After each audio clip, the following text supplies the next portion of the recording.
नमस्कार, मैं हूँ राजीव और मेरे साथ जुड़ रहे हैं आज पंकज पांडे जी जो रिसर्च हेड हैं आईसीआईसीआई सिक्योरिटीज़ में। पंकज जी बहुत स्वागत है आपका और धन्यवाद कि आपने शुक्रिया राजीव। ये समय निकाला।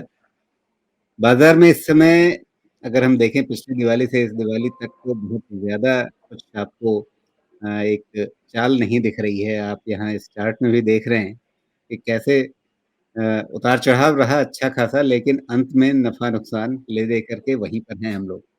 अ, ये तो रहा इंडेक्स का हाल, लेकिन लोगों के पोर्टफ़ोलियो का हाल देखें तो शायद उन्हें ज़्यादा मायूसी दिख रही होगी। इंडेक्स में फिर भी वो कह सकते हैं कि नफ़ा-नुकसान बराबर है, लेकिन पोर्टफ़ोलियो में तो शायद उन्हें नुकसान दिख रहा होगा।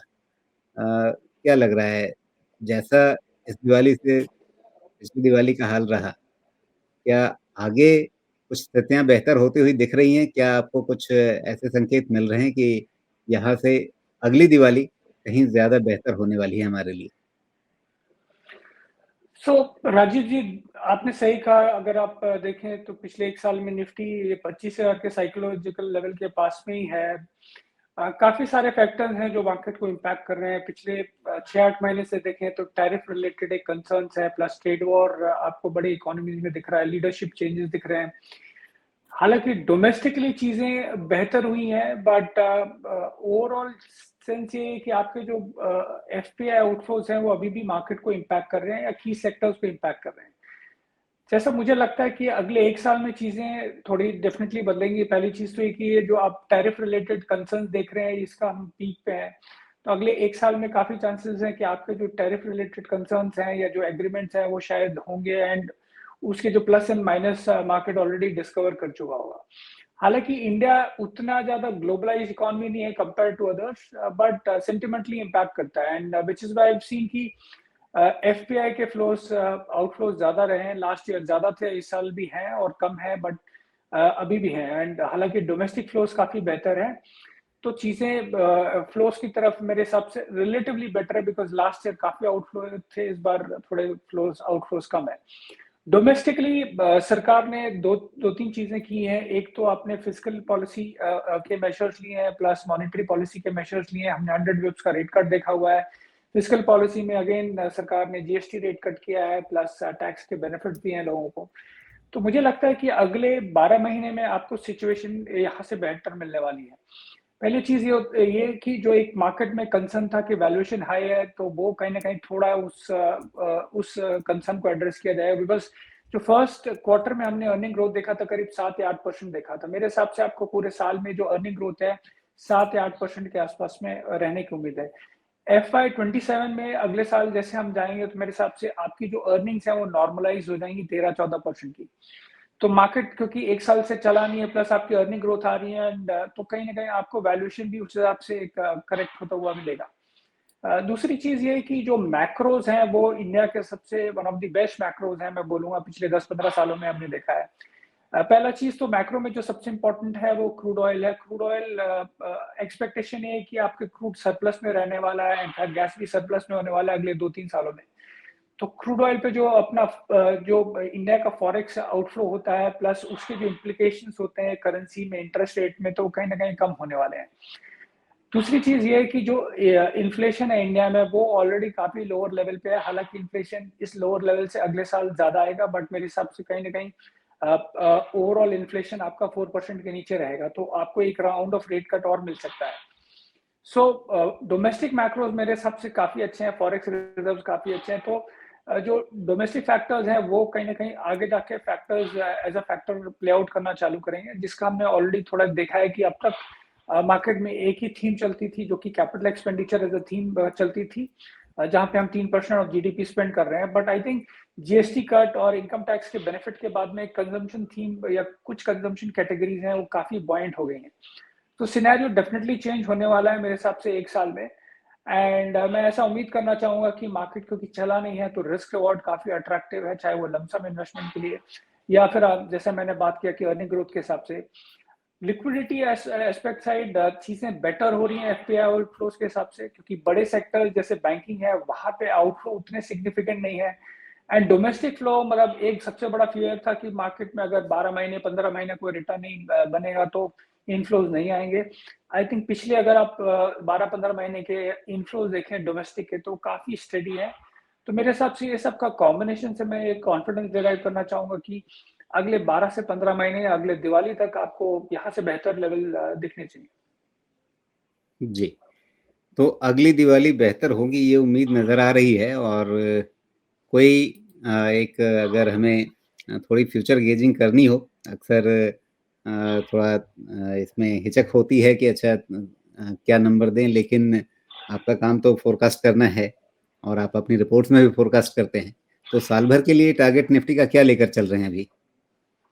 सो राजीव जी जो हमने अर्निंग ग्रोथ पकड़ा हुआ है जैसे कि एफआई 26 में जो अर्निंग ग्रोथ है करीब 8% होगा तो आपकी करीब 1060 की ईपीएस आती है एंड 27 में करीब हम 14% का ग्रोथ पकड़ रहे हैं तो 1225 का करीब हमारा अर्निंग एनएफटी का ईपीएस आता है एफआई 27 में और इसमें काफी बड़ा जो कंट्रीब्यूशन होने वाला है वो बीएफएसआई का होने वाला है।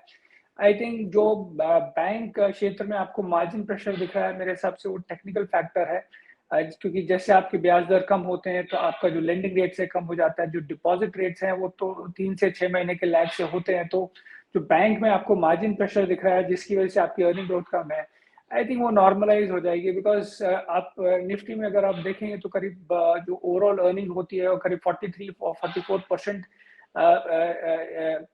बीएफएसआई सेक्टर की होती है तो मेरे हिसाब से उसकी वजह से हमें लगता है कि आपकी अर्निंग ग्रोथ 14% होगी तो 1225 के हिसाब से देखें तो आप इंडेक्स करीब 20 के मल्टीपल पे है।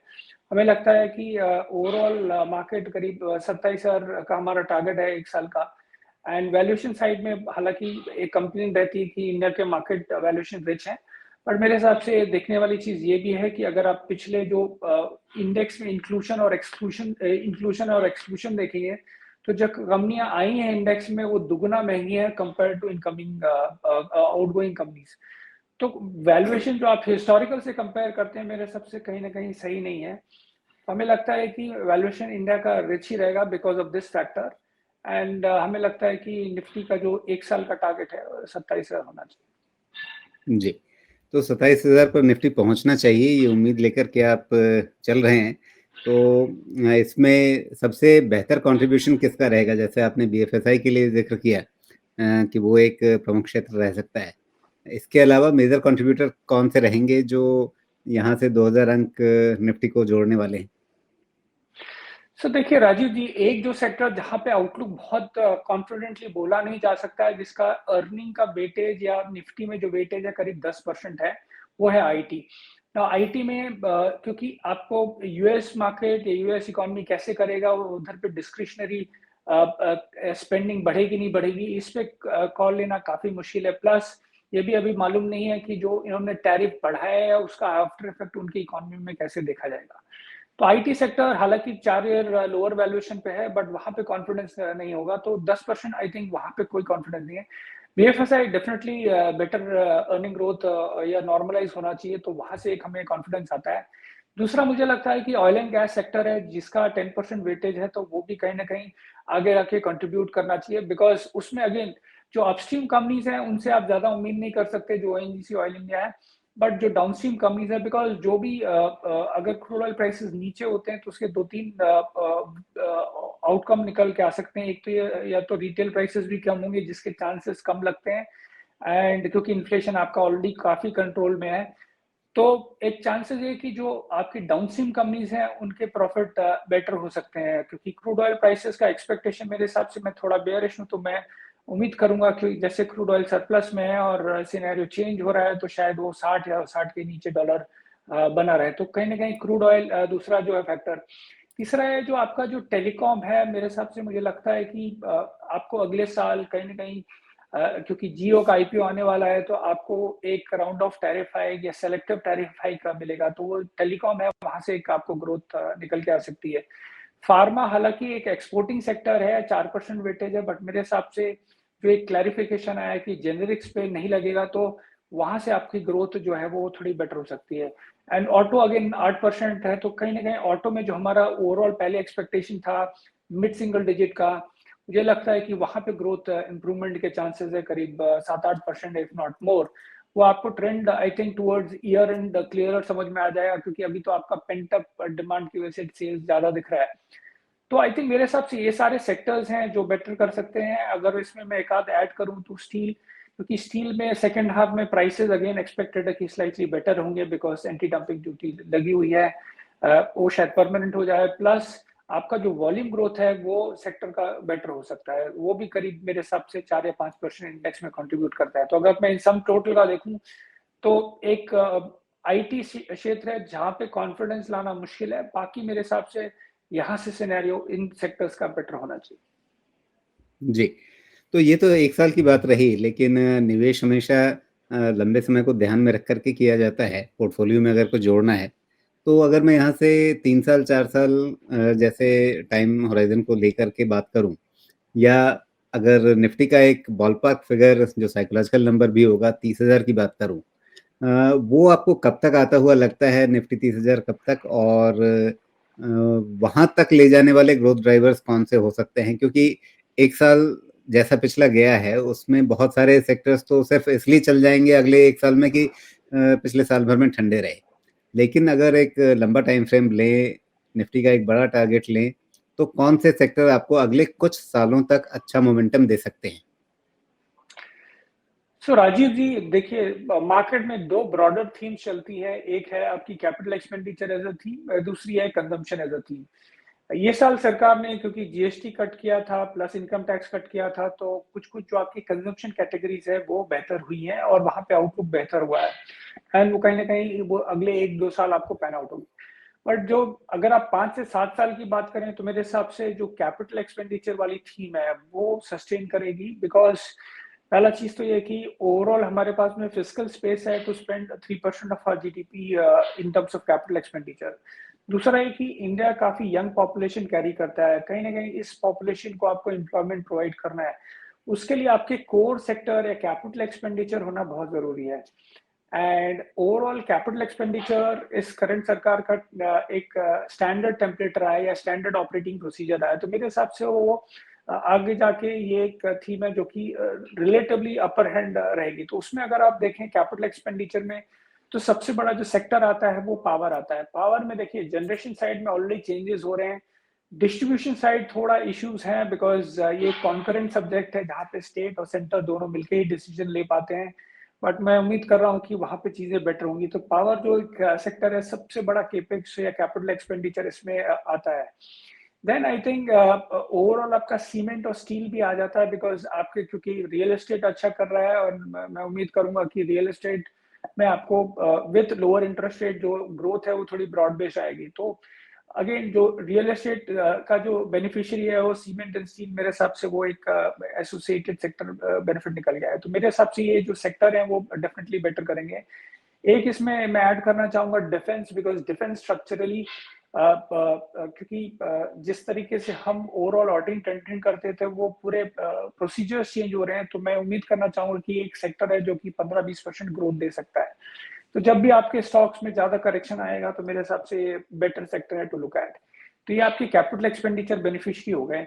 दूसरा मुझे लगता है कि आपको ये फंड करने के लिए बीएफएसआई एज़ अ सेक्टर चाहिए ही चाहिए। It could be a combination of bank और specialised NBFCs depending on what pans out. But bank में आई थिंक 7 या 8 साल हो चुके हैं मेरे हिसाब से, आपको जो एनपीए साइकिल हिस्टोरिकली रिपीट होती थी वो होनी बंद हो गई। तो कहीं न कहीं आईबीसी आने के बाद में एक स्ट्रक्चरल चेंज तो इस सेक्टर में डेफिनिटली आया है। बाकी मैं कुछ सेलेक्टिव कंजम्पशन कैटेगरीज को ही प्रेफर करना चाहूंगा, जिसमें मेरे हिसाब से एक हॉस्पिटल हो गया, होटल हो गया। आई थिंक इनमें आपको एक डिमांड सप्लाई का जो मिसमैच है वो मेरे हिसाब से अगले 4-5 सालों तक शायद मेंटेन रहेगा। तो इनमें आपको डिमांड बेटर मिलने वाली है, प्राइसिंग सॉफ्ट होती हुई नहीं दिख रही। तो मेरे हिसाब से अगले 5 से 7 साल में ये सेक्टर ज़्यादा बेटर अपॉर्चुनिटी प्रोवाइड कर सकते हैं। जी। आपने शुरुआत में ही ज़िक्र किया कि अगले 1 साल आईटी सेक्टर के लिए बहुत अनिश्चित लग रहे हैं, अनसर्टेन लग रहे हैं। क्या करेगा, कितना कंट्रीब्यूट कर पाएगा निफ्टी की बढ़त में, कुछ पता नहीं अभी। लेकिन जब हम लंबे अवधि की बात करते हैं, 5-7 साल, 3 साल कम से कम, तो वहाँ पर लोगों के मन में होगा कि ठीक है, जो भी ट्रांज़िशन है, एआई आना है, वो सब कुछ 3 साल, 5 साल में तो निपट ही जाएगा, कंपनीज़ वापस पटरी पर आ जाएँगी। कहीं न कहीं उनके अंदर जो भी रीओरिएंटेशन होना है बिजनेस मॉडल का, अभी हमने एचएल टेक में देखा, उन्होंने एआई फोकस काफ़ी काम किया है। टीसीएस ने हमने देखा, उन्होंने अपने कमेंट्रीज में कहीं ना कहीं डेटा सेंटर की जो बात की है वो एआई की तरफ ले जाती है। तो कंपनियां अवेयर हैं कि उनके सामने चैलेंजेस क्या है। 3-5 साल में तो सब आ ही जाएंगे वापस पटरी पे।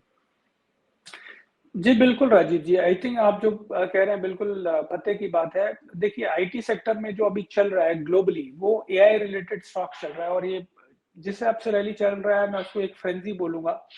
बट ये कब तक चलेगा ये कहना मुश्किल है एंड ये नॉट ओनली यूएस बट आपको चाइनीज स्टॉक में भी आपको समथिंग सिमिलर पैटर्न नज़र आता है।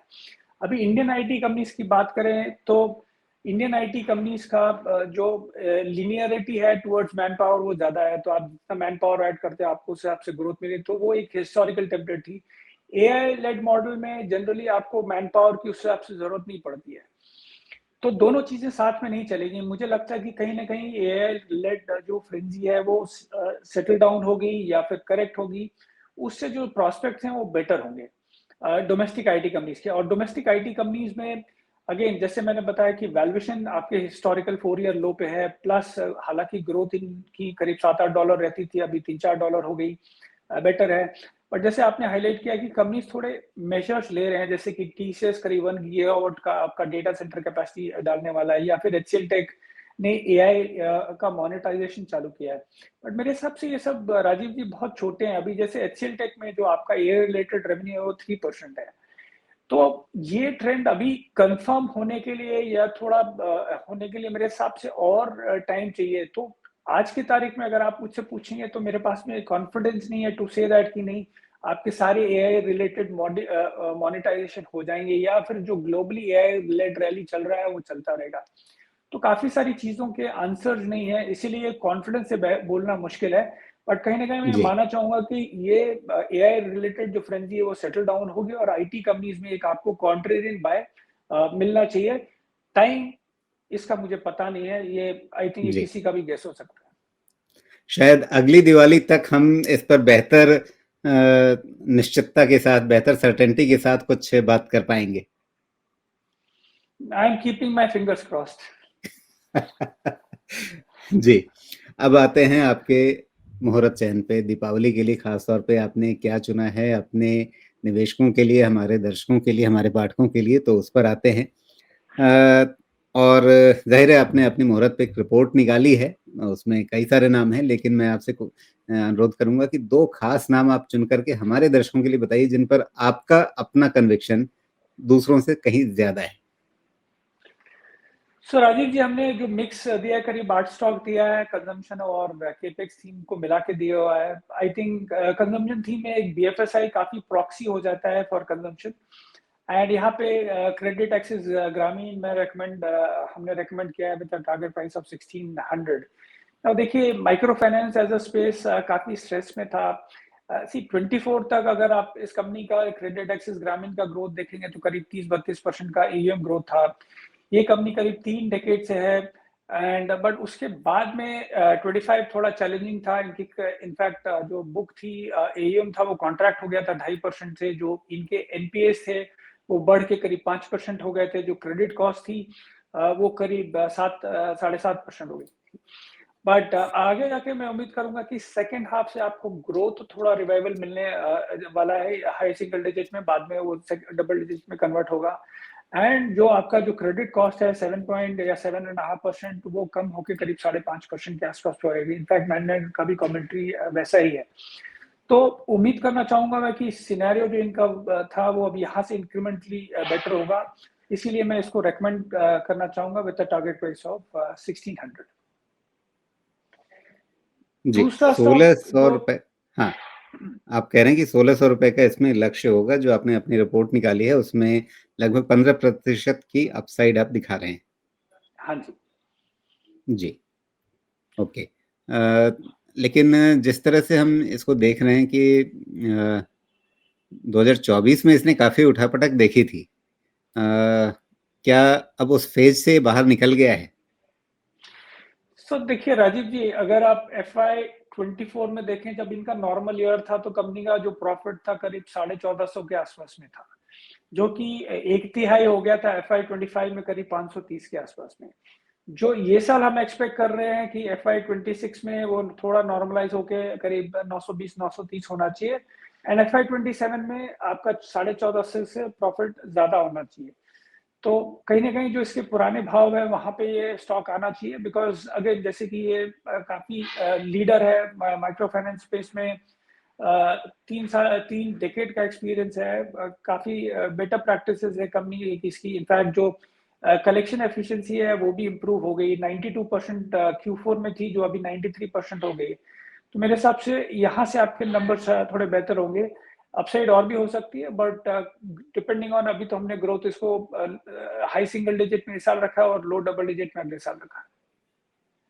जी, ठीक है। अब इसके बाद आप दूसरा कौन-सा नाम यहाँ पर चुनना चाहेंगे दीपावली चैन के तौर पे, जो पंकज पांडे खास तौर पे कन्विक्शन रखते हैं जिस पे? तो एक स्टॉक और मैं रेकमेंड करना चाहूंगा राजीव जी, एलाइड ब्लेंडर्स एंड डिस्टिलर्स, जहां पे हमारा टारगेट प्राइस 640 का है। तो देखिए, लिकर स्पेस में एक प्रीमियराइजेशन एज अ थीम काफी समय से काम कर रही है, हमने देखा है रेडिको खैतान काफी अच्छा करते हुए। तो ये कंपनी भी उसी पैटर्न पे ही है। ये company third largest liquor company है, एंड जो इनका प्रेस्टीज एंड अबव सेगमेंट है जिसको प्रीमियम सेगमेंट बोलते हैं, ये करीब इनका 25% हुआ करता था 2018 में दीजिए, एंड जो बढ़ के अभी 40% है। आगे जाके हम उम्मीद करेंगे कि अगले 2-3 साल में बढ़ के करीब 50% के आसपास में हो जाएगा। दूसरी चीज कंपनी ये कर रही है कि करीब 525 करोड़ का कंपनी केपेक्स कर रही है थोड़ा बैकवर्ड इंटीग्रेशन के लिए, जहाँ पे ये पेट बॉटल्स का कमीशनिंग कर रहे हैं, प्लस और भी इनके एक्सपेंशन है। तो उससे मैं ये उम्मीद करूंगा कि जो इनके ग्रॉस मार्जिन हैं वो 42 से 45% बढ़ जाएंगे, एंड उसका जो आपको बेनिफिट है आपको एबिटा मार्जिन में भी मिलने वाला है। तो करीब 12% का जो एबिटा मार्जिन है, जो हम उम्मीद कर रहे हैं कि 28 तक करीब 15% हो जाएगा।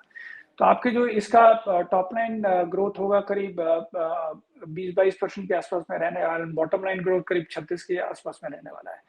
तो मेरे हिसाब से ओवरऑल इस कंपनी को इसका फायदा मिल सकता है। दूसरी चीज ये है कि तेलंगाना गवर्नमेंट से काफी सारे लिकर कंपनीज के बकाये हैं, मतलब इस कंपनी का करीब 400 करोड़ का बकाया है। तो मेरे जो हमारी उम्मीद है कि अगले 4 से 6 महीने में आपको वहां पे एक पॉजिटिव न्यूज आ सकती है। तो करीब इस कंपनी का काफी जो पैसा अटका हुआ है वो मुझे या हमें उम्मीद है कि आगे जाके वो मिल जाएगा। तो वो एक इसके लिए एक एडिशनल पॉजिटिव होना चाहिए। जी। अच्छा, इस कंपनी के आंकड़े में देख रहा था, उसमें एक बात समझ में नहीं आई कि आप इसके नेट प्रॉफिट के आंकड़े देखिए तो 2023-24 तक इनकी नेट प्रॉफिट मतलब नेग्लिजिबल थी, बस जरा सा थोड़ा सा प्रॉफिट है। लेकिन 2024-25 में एकदम से बड़ा प्रॉफिट इनको दिखा 195 करोड़ रुपए का, जबकि उससे पहले आपको सिर्फ 2 करोड़ रुपए का सालाना प्रॉफिट दिख रहा था। ये क्या चेंज हुआ, किस तरह से हुआ? आपने तो एनालाइज किया होगा, उसको थोड़ा समझा दे। सो राजू जी, जैसे मैंने बताया, जैसे आप प्रीमियम सेगमेंट में जाते हैं वहां पे आपकी प्राइसिंग बेटर होती है, आपकी मार्जिन प्रोफाइल बेटर होती है, और जैसे जैसे उसका कंट्रीब्यूशन बढ़ता जाता है वैसे वैसे चीजें बेटर होगी। तो देखिए FY 24 तक अगर आप देखेंगे तो इसकी जो मार्जिन प्रोफाइल थी सिंगल डिजिट में थी, बाद में वो बढ़ के 25 में छः करीब सात परसेंट के आसपास। 12%। हाँ, 6-7% उसके थी, बाद एकदम में, से जंप कर हाँ, गई। तो उसके बाद में 12-13% हो गई। तो अगर आप देखें प्रॉफिट जो 6-7 करोड़ होता था वो करीब 200 करोड़ हो गया, एंड यही हम उम्मीद कर रहे हैं कि अगले आपके 2 साल में करीब 350 करोड़ का प्रॉफिट हो सकता है, बिकॉज मार्जिन हमें लगता है कि और एक्सपैंड होंगे, क्योंकि जो इनके प्रेस्टीज है ना वो वाले जो भी ब्रांड्स हैं वो काफी अच्छा कर रहे हैं। तो ग्रोथ में वही है कि आपका जो बेस ग्रोथ है वो शायद सिंगल डिजिट में, जो आपके प्रीमियम है या प्रेस्टीज एंड अबव सेगमेंट है वो आपका मिड टीन या हाई टीन में ग्रो करता है। जी, तो इसमें आपने टारगेट कितना बताया, 640 ना? हाँ जी, इसमें टारगेट हमारा 640 है। जी, तो आपकी रिपोर्ट के हिसाब से तो 17% अपसाइड बनती थी, अभी थोड़ा ये और उससे नीचे ही आ गया, तो वो अपसाइड और बढ़ गई होगी इसमें। बिल्कुल। जी, तो ये तो 2 खास तौर पे नाम हैं, लेकिन बाकी जो आपकी रिपोर्ट में कुछ दूसरे भी नाम हैं, थोड़ा उनका भी ज़िक्र कर लेते हैं, क्योंकि उनको भी आपने बहुत सोच समझ करके, चुन करके ही अपनी रिपोर्ट में सामने रखा है। तो उसमें आपने एचडीएफसी बैंक को रखा है, लार्सन एंड टुब्रो को रखा है, एआईए इंजीनियरिंग है, केन्स टेक्नोलॉजी है, डेटा पैटर्न्स है और ग्रीनलैम इंडस्ट्रीज है। तो थोड़ा-सा इनके बारे में भी समझा हाँ, दीजिए, इनमें कहाँ क्या अपॉर्चुनिटीज़ आपको दिख रही है? देखिए, एचडीएफसी बैंक तो मुझे लगता है कि आपका जो बैंक का क्रेडिट ग्रोथ है, वो नॉर्मलाइज़ हो जाएगा। अब जैसे इनका एचडीएफसी के साथ में मर्जर हुआ, तो जो सीडी रेशियो था, वो ज़्यादा हो गया था। अभी वो 27 में मेरे हिसाब से नॉर्मलाइज़ हो जाएगा। तो एचडीएफसी बैंक आपको इंडस्ट्री लीडिंग ग्रोथ डिलीवर करने वाला है। तो एचडीएफसी बैंक को रिकमेंड करने का पहला रीज़न ये था। दूसरा ये था कि एल&टी में अगर आप देखिए पहला चीज़ तो इनका 6 लाख करोड़ का ऑर्डर बुक है, प्लस जिस हिसाब से आपका कैपिटल एक्सपेंडिचर हो रहा है, तो ये जो 10% का इन्होंने जो गाइडेंस दिया है, वो ऑटोमेटिकली अब बहुत आसानी से अचीव हो जाना चाहिए। जो इनके कुछ पेन एरियाज़ थे, हैदराबाद मेट्रो कहीं न कहीं वो एग्ज़िट मोड में है। और इनकी सब्सिडीज़ जो मैं उम्मीद करूँगा कि एल&टी फाइनेंस ऑलरेडी अच्छा कर रही है, जो आईटी सब्सिडीज़ है, एलटीआई माइंडट्री या दूसरी है एलटीटीएस, मेरे हिसाब से आईटी अगर आपको प्ले कर रहे हैं, तो शायद एल&टी बेटर अपॉर्च्युनिटी है, सो उसकी वजह से। एआई इंजीनियरिंग रिकमेंड करने का रीज़न यही था कि पिछले 2-3 सालों में कुछ हुआ नहीं है। ये कंपनी ग्राइंडिंग मीडिया बनाती है, बेसिकली जो आपके आयरन ओर है, कॉपर है या गोल्ड इंडस्ट्री उसको कैटर करने के लिए। तो कंपनी 50,000 टन का कैपेसिटी डाल रही है घाना में to cater to gold mining. Gold prices already ऊपर है, तो कहीं न कहीं हमें लगता है कि माइनिंग को एक लेग अप मिलना चाहिए। तो इस सिमिलरली फॉर कॉपर, तो जो इसके की मार्केट्स हैं, वो उन कस्टमर्स के पास में क्लोजर ये कंपनी कैपेसिटी डाल रही है। तो इसके जो नंबर्स पिछले 2-3 साल में नहीं थे, एफआई 27 में मेरे हिसाब से इसके नंबर सुधरने चालू होने चाहिए। 17% का वॉल्यूम ग्रोथ एक्सपेक्ट कर रहे हैं, तो इसकी वजह से। And Kaynes Technology high growth company रहा है, प्लस अच्छा खासा कैपेक्स कर रहा है, करीब 4700 करोड़ का कैपेक्स कर रहा है सेमीकंडक्टर प्लस पीसीबी में। ईएमएस एज अ स्पेस या इलेक्ट्रॉनिक मैन्युफैक्चरिंग हमें लगता है कि अभी काफी पोटेंशियल है। तो ये करीब 56-57% ग्रो करता था। आगे उम्मीद करूंगा मैं कि इसका ग्रोथ रेट करीब 47-48%। तो हालांकि ये स्टॉक महंगा है, बट इसकी ग्रोथ काफी सुपरलेटिव रही है कंपेयर टू एनी इंडस्ट्री, तो इसलिए मैं इसको रेकमेंड करना चाहूंगा। एंड देन डेटा पैटर्न आपका 50% जो रेवेन्यू है आपका रेडार से आता है। रेडार का रिक्वायरमेंट कहीं ना कहीं आपको तेजस में लगने वाली है, आपको सुखोई में लगने वाली है, जो फ्यूचर फाइटर एयरक्राफ्ट है एएम का में लगने वाली है, प्लस जो आपकी ब्रह्मोस मिसाइल उसमें लगती है। प्लस ये कंपनी इस स्मॉल सैटेलाइट की अपॉर्चुनिटी को भी टैप करेगी। तो आई थिंक डिफेंस क्षेत्र में ये काफी अच्छी कंपनी मैं मानता हूँ। लास्ट स्टॉक जो है वो ग्रीन लैमिनेट्स है। देखिए, रियल एस्टेट सेल्स आपकी बेहतर हुई, तो कहीं ना कहीं डिमांड फॉर लैमिनेट्स भी बढ़ेगी। इस कंपनी का करीब 18% मार्केट शेयर है डोमेस्टिक। कंपनी ने करीब 1450 करोड़ का कैपेक्स कंप्लीट किया है, तो उसकी वजह से मुझे लगता है कि जो उसका बेनिफिट है, वो आगे जाके हायर ग्रोथ में मिलना चाहिए। इनफैक्ट कंपनी खुद बात करती है कि 2500 से करीब 4,500 करोड़ का 4,500 करोड़ का टॉप लाइन वो एक्सपेक्ट कर रहे हैं अगले 3 सालों में। तो करीब 17-18% का ग्रोथ का बात कर रहे हैं। तो ये कंपनी का कैपेक्स सब कुछ हो चुका है। आगे रेवेन्यू नंबर्स मेरे हिसाब से फ्लो होना चाहिए। रियल एस्टेट सेल्स अच्छी रही है, प्लस हो सकता है और ब्रॉड बेस्ड हुआ है, तो इस कंपनी को उसका फायदा मिलना चाहिए। तो अगेन ये स्टॉक का रिकमेंड किया। इन सभी में आपको 15 से 30% का अपसाइड मिलेगा। जी, तो ये आपकी तरफ से हमारे दर्शकों के लिए दीपावली का उपहार। बहुत-बहुत धन्यवाद, बहुत-बहुत शुभकामनाएँ आपको, अग्रिम शुभकामनाएँ। कोई डिस्क्लेमर, डिस्क्लोज़र आप बताना चाहेंगे इन पे? सो राजीव जी, हमने ये रिपोर्ट अभी रिसेंटली रिलीज की है, तो it is safe to assume कि हमारे कस्टमर्स को हमने ये रिकमेंड किया हुआ है। एंड मेरी कोई पर्सनल होल्डिंग नहीं है इसमें। And I wish all the viewers a very happy and prosperous Diwali. जी, आपको भी बहुत शुभकामनाएँ, सभी दर्शकों को भी शुभकामनाएँ और आशा करते हैं आने वाला संवत जो है, संवत 2082 वो सबके लिए शुभ रहे, फलदायी रहे, सबके लिए समृद्धि लाने वाला रहे। नमस्कार। शुक्रिया राजीव।